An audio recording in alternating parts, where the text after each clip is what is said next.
ಬಾಂಗ್ಲಾದೇಶದಲ್ಲಿ ಹಿಂಸಾತ್ಮಕ ರೂಪ ಪಡೆದ ಪ್ರತಿಭಟನೆ 300 ದಾಟಿದೆ. ಮೃತಪಟ್ಟವರ ಸಂಖ್ಯೆ. ಹಿಂಸಾಚಾರ ನಿಯಂತ್ರಿಸಲು ಕರ್ಫ್ಯೂ ವಿಧಿಸಿದ ಸರ್ಕಾರ. ಮೂರನೇ ದಿನಕ್ಕೆ ಕಾಲಿಟ್ಟ ಮೈಸೂರು ಚಲೋ. ಚನ್ನಪಟ್ಟಣದ ಕೆಂಗಲ್ನಿಂದ ಇಂದು ಬೆಳಗ್ಗೆ ಪಾದಯಾತ್ರೆ ಆರಂಭ.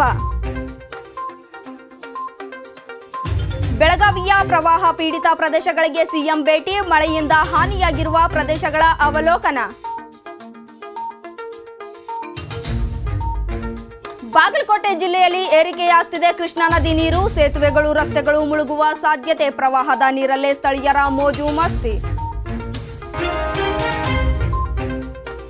ನಮಸ್ಕಾರ ವೀಕ್ಷಕರೇ, ಅಕ್ಕ ಟಿವಿಗೆ ಸ್ವಾಗತ.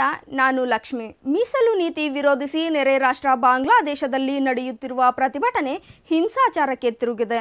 ಪ್ರತಿಭಟನೆ ಹಿಂಸಾತ್ಮಕ ರೂಪ ಪಡೆದುಕೊಳ್ಳುತ್ತಿದ್ದಂತೆಯೇ ಪ್ರಧಾನಿ ಶೇಖ್ ಹಸೀನಾ ತಮ್ಮ ಹುದ್ದೆಗೆ ರಾಜೀನಾಮೆ ನೀಡಿದ್ದಾರೆ ಎಂದು ಬಾಂಗ್ಲಾದೇಶದ ಮಾಧ್ಯಮಗಳು ವರದಿ ಮಾಡಿವೆ. ಮುನ್ನೆಚ್ಚರಿಕೆಯ ಕ್ರಮವಾಗಿ ದೇಶಾದ್ಯಂತ ಕರ್ಫ್ಯೂ ಜಾರಿಗೊಳಿಸಲಾಗಿದೆ. ಅಂತರ್ಜಾಲ ಸಂಪರ್ಕ ಕೂಡ ಕಡಿತ ಮಾಡಲಾಗಿದೆ. ಈವರೆಗಿನ ಮಾಹಿತಿಯ ಪ್ರಕಾರ ಹಿಂಸಾಚಾರದಲ್ಲಿ ಸುಮಾರು 300ಕ್ಕೂ ಹೆಚ್ಚು ಮಂದಿ ಸಾವನ್ನಪ್ಪಿರುವ ಶಂಕೆ ವ್ಯಕ್ತವಾಗಿದೆ.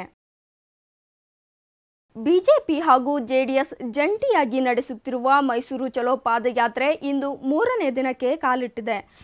ಇಂದು ಬೆಳಗ್ಗೆ ಚನ್ನಪಟ್ಟಣದ ಕೆಂಗಲ್ನಿಂದ ಆರಂಭವಾದ ಪಾದಯಾತ್ರೆ ಸುಮಾರು 16 ಕಿಲೋಮೀಟರ್ ಸಾಗಿ ಮದ್ದೂರು ತಾಲೂಕಿನ ನಿಡಘಟ್ಟ ತಲುಪಿದೆ.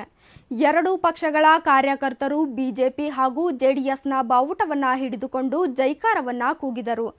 ದಾರಿಯುದ್ದಕ್ಕೂ ಸರ್ಕಾರದ ವಿರುದ್ಧ ಘೋಷಣೆಗಳನ್ನ ಕೂಗುತ್ತಾ ಸಿಎಂ ಸಿದ್ದರಾಮಯ್ಯ ರಾಜೀನಾಮೆ ನೀಡಲೇಬೇಕೆಂದು ಆಗ್ರಹಿಸಿದರು.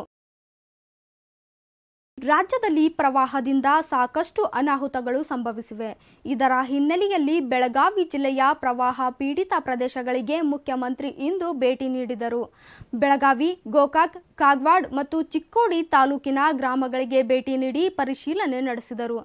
ಬಳಿಕ ಮಾಧ್ಯಮದವರೊಂದಿಗೆ ಮಾತನಾಡಿದ ಸಿಎಂ, ಬೆಳಗಾವಿಯಲ್ಲಿ ಕಳೆದ 42 ದಿನದಿಂದ ನಿರಂತರ ಮಳೆಯಾಗುತ್ತಿದೆ.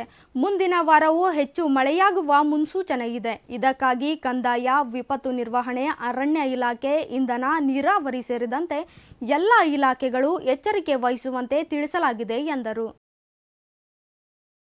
ಮಹಾರಾಷ್ಟ್ರದಲ್ಲಿ ಧಾರಾಕಾರ ಮಳೆಯಾಗುತ್ತಿರುವುದರಿಂದ ಕೃಷ್ಣಾ ನದಿಯು ಉಕ್ಕಿ ಹರಿಯುತ್ತಿದೆ.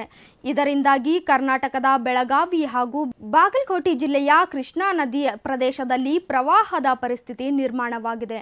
ವಿಜಯಪುರದಿಂದ ಜಮಖಂಡಿಗೆ ಸಾಗುವ ರಸ್ತೆಯಲ್ಲಿರುವ ಚಿಕ್ಕಪಡಸಲಗಿ ಸೇತುವೆ ಮುಳುಗಡೆಗೆ ಕೆಲವೇ ಅಡಿ ಬಾಕಿ ಇದೆ.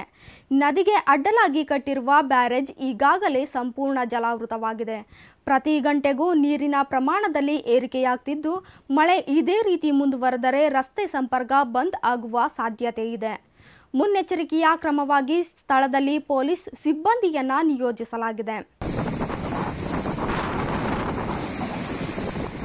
ಜಮಖಂಡಿ ಬಳಿಯ ಜಂಬಗಿ ಗ್ರಾಮದಲ್ಲಿ ಪ್ರವಾಹದ ನೀರು ರಸ್ತೆ ಮೇಲೆ ಹರಿಯುತ್ತಿದೆ. ಈ ಹಿನ್ನೆಲೆಯಲ್ಲಿ ರಸ್ತೆಯಲ್ಲಿ ವಾಹನ ಸಂಚಾರಕ್ಕೆ ನಿಷೇಧ ಹೇರಲಾಗಿದೆ. ಆದರೆ ಸ್ಥಳೀಯರು ಮಾತ್ರ ಇದ್ಯಾವುದನ್ನ ಲೆಕ್ಕಿಸದೆ ಪ್ರವಾಹದ ನೀರಿನಲ್ಲಿ ಎಂಜಾಯ್ ಮಾಡ್ತಿದ್ದಾರೆ. ಒಂದು ಕಡೆ ಮಹಿಳೆಯರು ಬಟ್ಟೆ ಒಗೆಯುತ್ತಿದ್ರೆ, ಮತ್ತೊಂದು ಕಡೆ ಯುವಕರು ನೀರಿನಲ್ಲಿ ಮೀನು ಹಿಡಿಯೋದ್ರಲ್ಲಿ ಬ್ಯುಸಿಯಾಗಿದ್ದಾರೆ. ಇನ್ನು ವಾಹನ ಸವಾರರು ತಮ್ಮ ಬೈಕ್, ಕಾರುಗಳನ್ನು ತೊಳೆಯುತ್ತಿರುವ ದೃಶ್ಯಗಳು ಕೂಡ ಕಂಡುಬಂದವು. ಪ್ರವಾಹ ಹಿನ್ನೆಲೆಯಲ್ಲಿ ವಾಹನ ಸಂಚಾರಕ್ಕೆ ಪರ್ಯಾಯ ಮಾರ್ಗ ಬಳಸಲು ಸೂಚನೆ ನೀಡಲಾಗಿದೆ.